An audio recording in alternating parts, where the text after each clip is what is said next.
Hello friends, I'm David Vos. Well, it's a beautiful day in Texas, and it was a little chilly this morning. It's supposed to get up to about 60 this afternoon. Well, I had gone out to the lake to do a video and it was a little chilly, so I came home, and I'm going to go ahead and do a video here because yesterday we did a video with the 22 letters of the alphabet, and we talked specifically about Nun, the serpent, and how the snake was in the garden, and we talked about that. Today we're going to really get deeper into the meaning of each letter. We're going to talk about every letter in the alphabet, in the alphabet, the Hebrew original language. This is fascinating because most of what I'm about to tell you, you're not going to find in a book anywhere. Some of it, bits and pieces, there has been a lot of speculation. But you see, unless you go back to the ancient knowers of the truth, the Gnostics, and remember, the Gnostics are the Cathars or the Waldensians, the Albigensians, the Bogomiles, and all of these ancient Christians. They were martyred by the millions because of the truth that they had. So they had the truth. They were not the bad guys. They were the good guys. And it was the bad guys that was killing the good guys. The good guys were usually pacifists and didn't have swords, only pens. And they sat and learned and sought knowledge. Remember, Jesus was a teacher. He was the great teacher. And he had disciples. And so what actually was happening in the days of Christ was a continuation of the great mystery schools. And so the saints were students. Today, Christians say that they're Christians. They don't know a lot of what the words mean from their Bible. They have lost the fact. I mean, they talk about we're disciples and stuff. Even some of the Christians have that in the title of their church. You know, Christian disciples or something. And most of them know that disciple means student. But very few of them actually comprehend that they are not living in the true church. Or what's a true church, right? What is a church? That's some made-up word. You're just disciples. You're learning. And so when somebody comes along and tries to educate you about the ancient teachings, about the ancient wisdom, and the letters of the alphabet and the meanings of those letters, and you say, oh, we don't want any of that. We just want to, if it ain't in the Bible. Friends, the Bible is made of these letters. And throughout the Bible, it explains to you that this is the whole meaning. Creation. Our Father in heaven said, let there be. And there was. He spoke a word. And when his word went forth out of his mouth, it proved to do that for which it was intended. So in the New Testament, it says that the Word was in the beginning with God, and the Word was God. And all things came into being through his Word. And then in Revelation, now remember there's 22 chapters in the book of Revelation, and there's 22 letters in the Hebrew alphabet. And it's in the last chapter, the 22nd chapter of Revelation, that Jesus proclaims, I am the Alpha and the Omega. Now that's Greek because it's written in Greek. But in Hebrew, that would be the Aleph and the Tav. And in English, it would be the A and the Z, the alphabet, the A and the Z. So what Jesus was declaring is that not only is he the Word, but he's all the letters that make up all the words, from Aleph to Tav. He is the expression of the invisible God, the firstborn of all creation. And through him and by him and for him, all things consist. And everything exists because of him. Who is he? Well, he tells the children of Israel, when he was there standing there talking to the scribes and the Pharisees, he said, I am one with my Father. But speaking to the Sanhedrin, to the Jews, he said, your God, the Jewish God, is the devil. This is something that you didn't understand. And, you know, today you've got a lot of people that are so into going back to the law and going back to the Old Testament. And yet they're not scholars and they're not students and they don't understand what they're doing. The Apostle Paul said to such like ones, "You who want to be under the law, have you not read the law? It's about slavery. Is that what you want? We are the children of the living God, free. Because the Lord Jesus has come and set us free." Now, who is this and why did we have all of this Yahweh? Who is Yahweh? Jesus says he's the liar. Why? We've got to understand what's all going on here. The whole thing is parables. Jesus spoke in parables. Moses wrote it down in a veil or a parable. Because when he came down off the mountain, the children of Israel could not look at him intently. Because he was glowing, because he'd had contact with the Aleph, the aloof, that which is distant and unapproachable. That's what the word means. So Aleph, the first letter of the Hebrew alphabet, means to be aloof and unapproachable. And that's our Father. El, aloof, is the all. And inside the all is everything. You and I were there. Job chapter 38 says that we were all there in the beginning clapping our hands for joy before the creation of the foundations of the earth. We all clapped our hands for glory. We were the stars. See, we lived out there in the stars. There's a whole lot that the Bible just covers over cursively and doesn't get into very deeply. The Bible's an excerpt out of more ancient writings. See, we have these writings today, but Christians were told don't read those.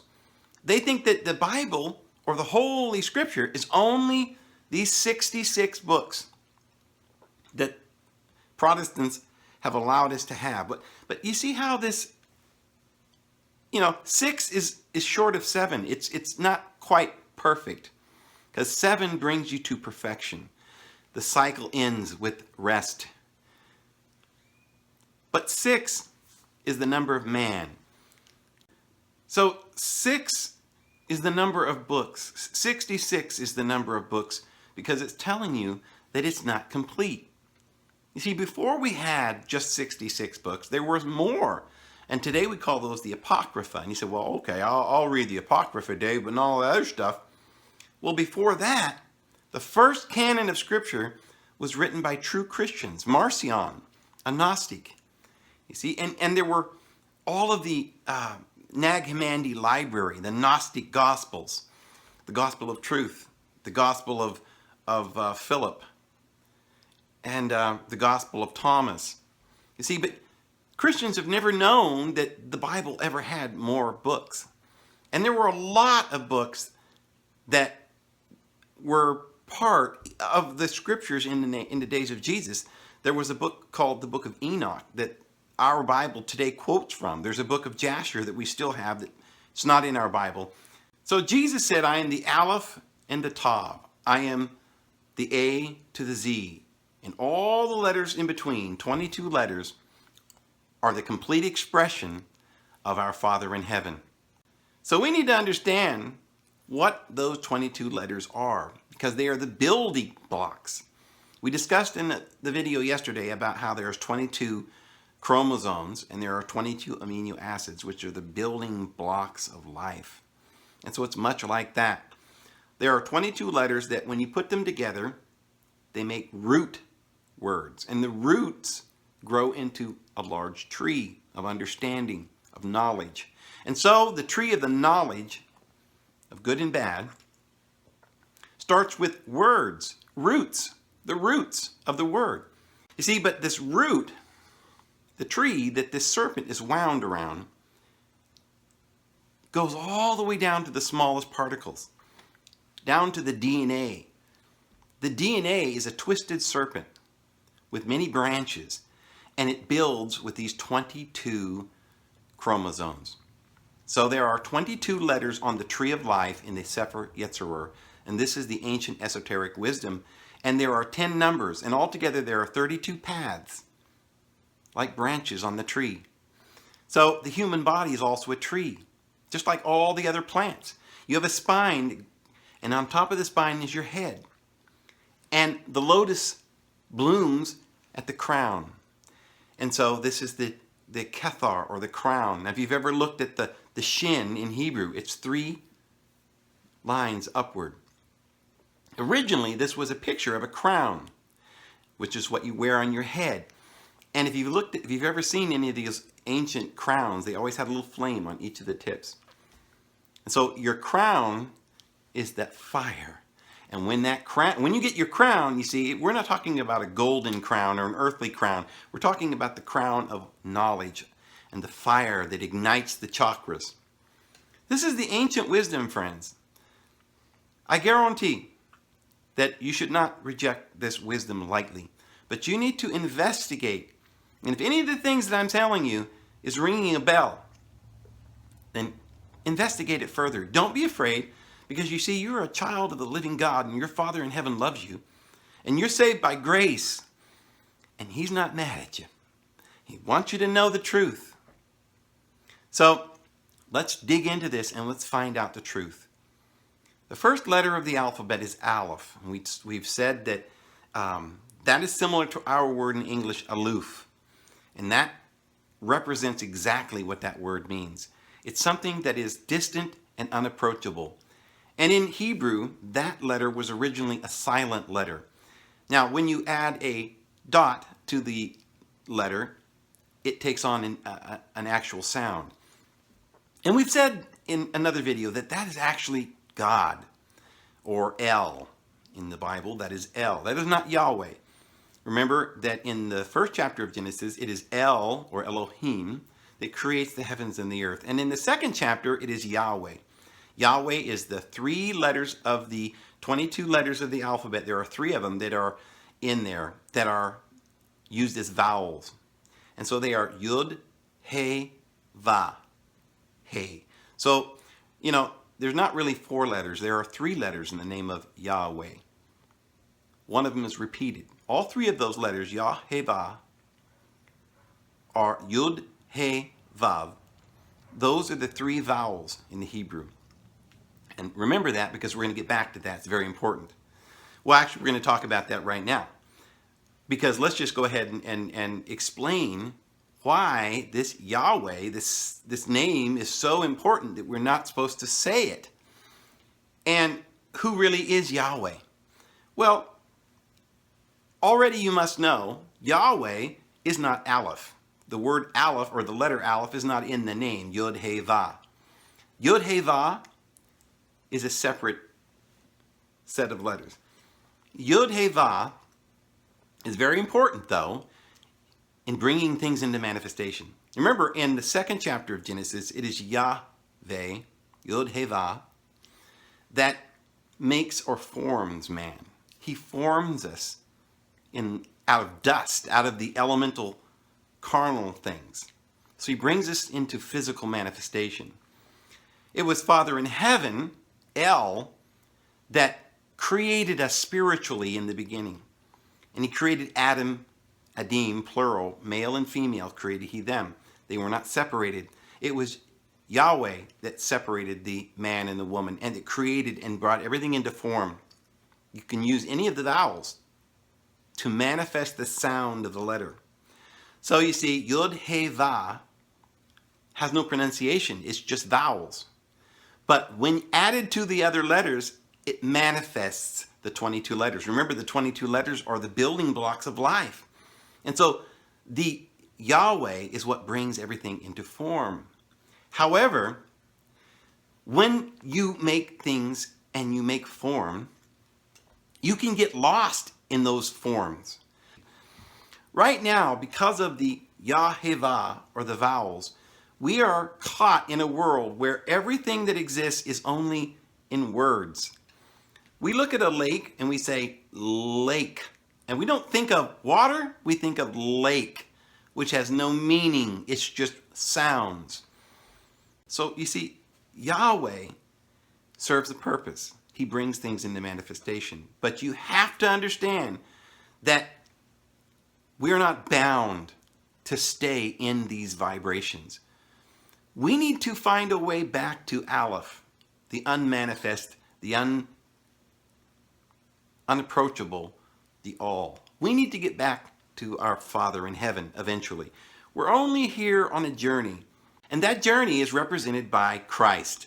You see, he is the firstborn, and what he does is what his Father did. And he says we will do everything that he did, because he is the firstborn of many brethren. And you see, he was martyred from the founding of the world, the Bible says. He was martyred from the founding of the world. When was the world founded? Well, the world was founded long, long ago. And you see, the story of the birth and the life and the death of Christ has been going on and on and on from the very beginning. Because you see, it is you and I. We're all children of our Father in heaven. So the story then of Jesus is the gospel. He was born, he went to the cross, and he died. If you look at the Gospels, you don't see a whole lot of information about Jesus and his life. All you know is that he was born and then he died. And so most of the Gospel is taken up while he's having this trial. They're putting this crown of thorns on his head, beating him to a living pulp, and nailing him to a cross. This is the story of our Lord. And it's the story of the alphabet. Remember that this Aleph, the all, is all of us. And it's going to go on a journey. Remember, there are 12 signs in the zodiac, and we all have to go through each of the signs. We're born over many thousands of years. Actually, 24,000 years is the cycle of this journey that we're all on. And so there is the golden age and the silver age and the bronze age and the iron age. And today we're in that iron age. We're in the age of darkness. We're in the dark ages. And we're making our way back to the golden age, to that time of enlightenment. See, that's spring and summer. Aries and, Taurus, Cancer, Virgo, Leo, all of these signs that are at the top of the wheel is the great summer. But right now we're in Aquarius. We're going into Aquarius. And that's that down in the water, in the deep, in the darkness, on the bottom side of this wheel. And so the letters start from Aries and go all the way around to Pisces. Pisces is the two fish, or the 2 feet. This is the feet of the man as he stands, and the head of the man is in Aries, and it goes like an embryo around the circle. So the first letter of the alphabet starts in Aries, and it is Aleph, and it goes to Beth, which is a house. In the ancient times, Beth was written sort of like our G. Some of the letters have changed, positions. Some of the sounds have kind of changed positions, but the original B looked a lot like a G because it was a house, see, enclosed with a door. And so it was a tent or house. So Bet is where we get the word abode or a boat. Bet, boat, the belly, the bowl. It's even where the god Baal gets his name. He was not the highest. He was not El, but he was the son of El. And Baal is the master that tries to keep us in the house. But there is a door. The next letter is Gimel. This is the word G. In our language, it's a G, or go, to go forward, to travel. And in ancient times, you used a camel to travel if you're going to go long distances. And you see, friends, this is going to be a long journey because it's the journey of our soul, the journey of Christ as he experienced his death upon the cross. So we go forward on our camel. We come out of the house and we get on our camel. And the next letter is Aleph, Bet, Gimel. And the next letter is Daleth. Daleth is that D, which till today starts the word door. In the ancient times, it was a line with a square on the bottom, or a door. And so we go out the door, the entrance into this world. And the next letter is the Hey. It's a man with his hands up in the air. Hey, he's happy. He's jumping up and down in exuberation. He says, behold, wow, look, because we've entered into this beautiful world. So the next letter is Vav. Now that's a peg. A peg is something that you use to nail down a tent.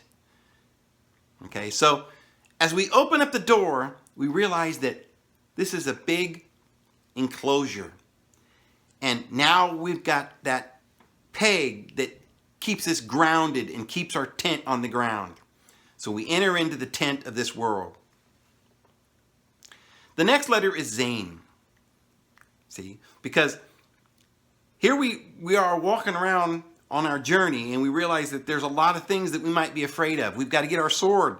This is going to be a fight. This isn't going to be easy. So we get our hatchet or our sword. Sometimes it's said that it's a hatchet.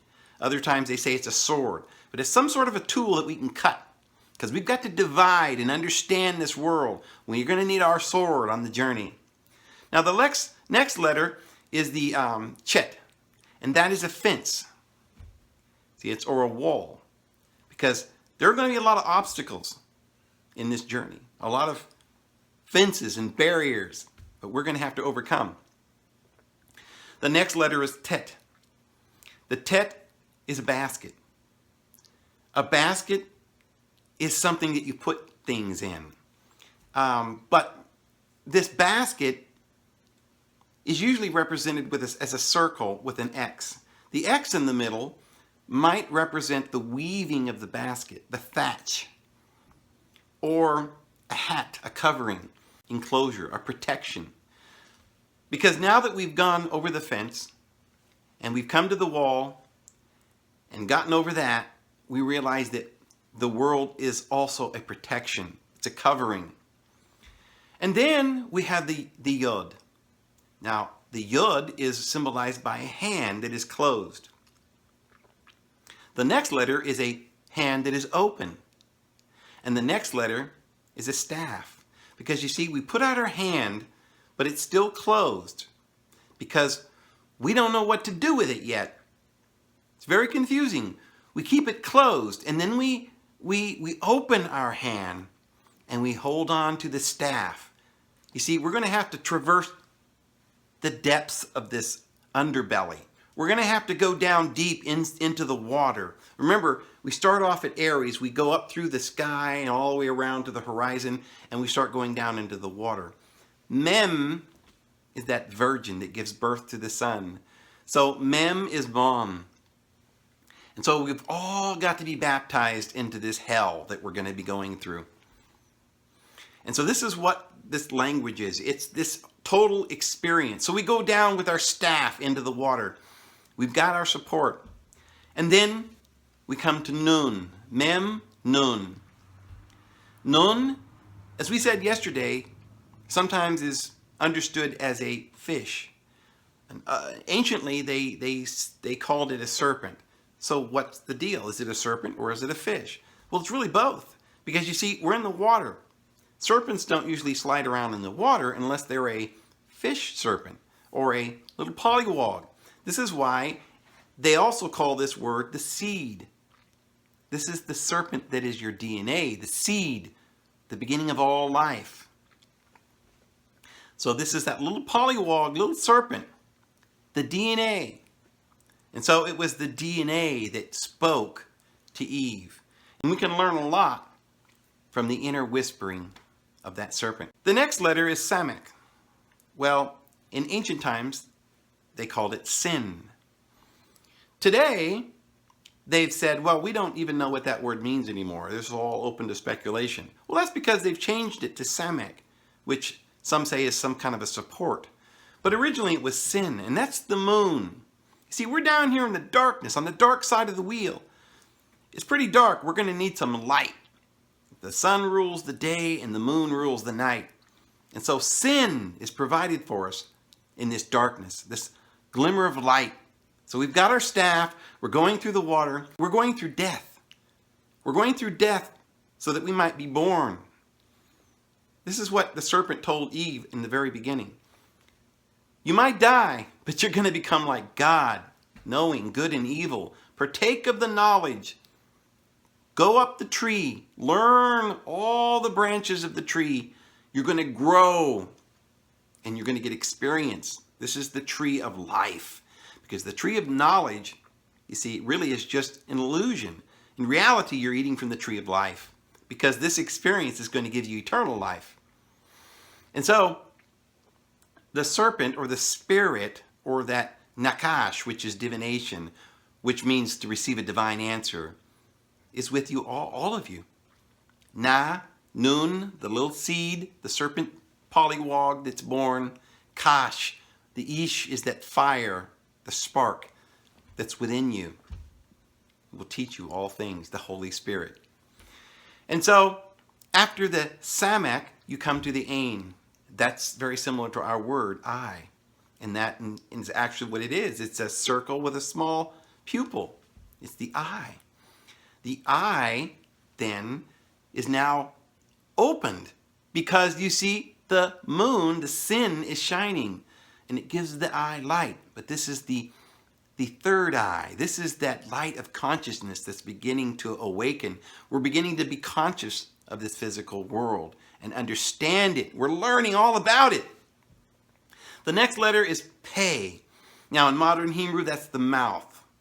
But in ancient pictographic Hebrew, it was a whole head that featured a mouth. So indeed, it is a Pei, or a face, but it is primarily the mouth. Because once we have our eye, our third eye opened, down here in this darkness, we're able to speak. We're able to begin to comprehend and say and enumerate all of the lessons that we've learned and enumerate all of the letters. We're getting close to the end.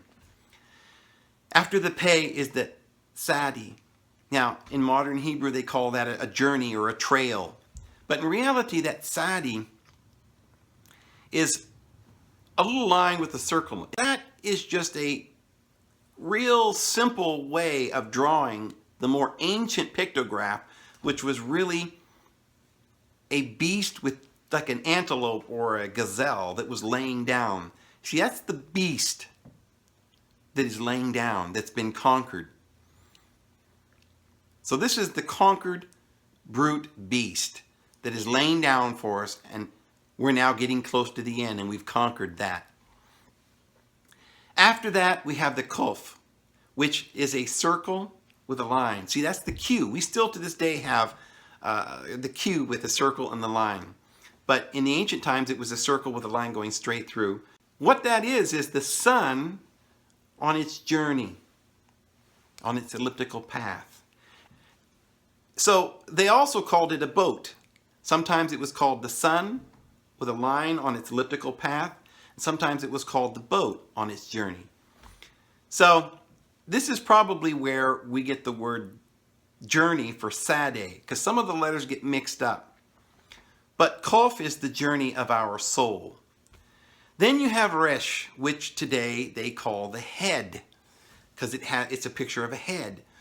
But in the earliest pictograph that you find down in Egypt, where this language was started, where Abraham, Isaac, and Jacob started in Goshen, they found these ancient writings. And this letter was basically a bird head. And that's why we got the R today with a little hook on the top. That's the beak of the bird. A hawk or a phoenix bird. And that the line that makes the R is the neck of the bird. And so that was the bird Ra. Ra was always pictured as a bird, the phoenix bird. His feathers opened up like that. They were the rays. And he hovered and protected the earth.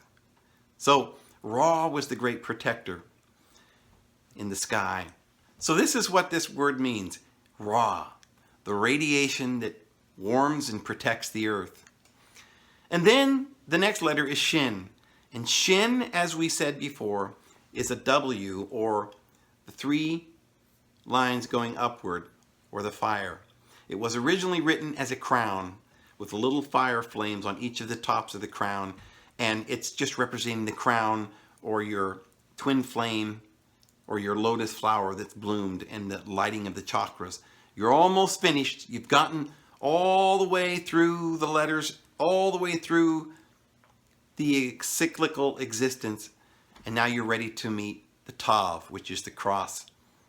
And you see, the Tav is death, but it's more than that. It's also life. Because you remember, on March 21st, our Lord died on the cross on Passover. And he passed over from life to death. But in 3 days, he passed over to life. He gained all of that experience. And he says in the 22nd chapter of Revelation, I am the Aleph and the Tav. I've experienced it all.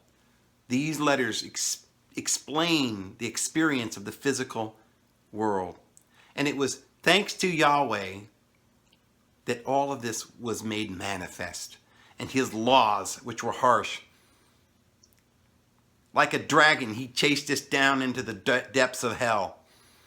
But we've overcome him. And we gained the victory. And we willingly go to the cross. So, friends, there's a whole lot more that we're going to learn. But let's just stop it there because we've kind of given a basic overview then of this Aleph, Bet, Gimel. Well, hope you have a great day. I'm David Vos, and we'll see you again tomorrow.